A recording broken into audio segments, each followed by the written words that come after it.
isang big man dunker, shot blocker, at kilalang rebounding machine na si Kenneth Farid magiging import ng SMB next conference nga ba?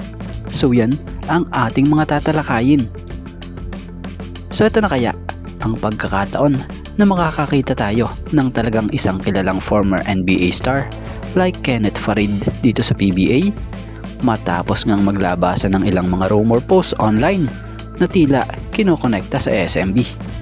So si Kenneth Farid nga ay kilala bilang isang high-flying big man dati sa NBA at dahil sa kanyang high energy parati sa paglalaro at pagiging halimaw sa rebounding, nabansagan nga siyang the manimal. So bagamat wala pang kumpirmasyon tayong naririnig sa SMB management, ibig sabihin lang nito, ito'y nananatili pa lamang rumor.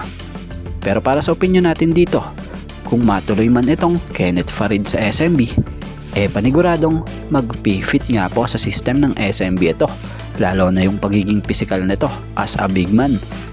So sa madaling salita, magiging malaking impact na player ito sa team dahil si Farid kilala ito sa kanyang pagiging halimaw sa court, mapa-opensa man yan or depensa. Isa rin siyang rebounding machine kung maituturing na tiyak na makapagbibigay ng solid na kontribusyon sa team kasama ang kilalang 9-time PBA MVP like Junmar Fajardo. Kagandahan nga kay Farid, pwede siya maglaro kung sakali kasabay ang isang Junmar Fajardo dahil po pwedeng forward nga po ang laro nito.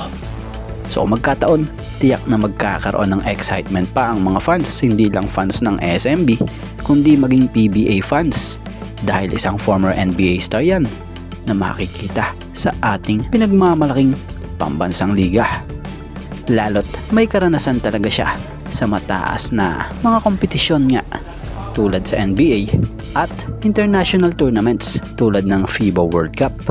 So kung sakaling matuloy, magiging interesting ang chemistry nito sa team. Panigurado mas magiging threat sila at contender na team sa Commissioner's Cup kung magkataon.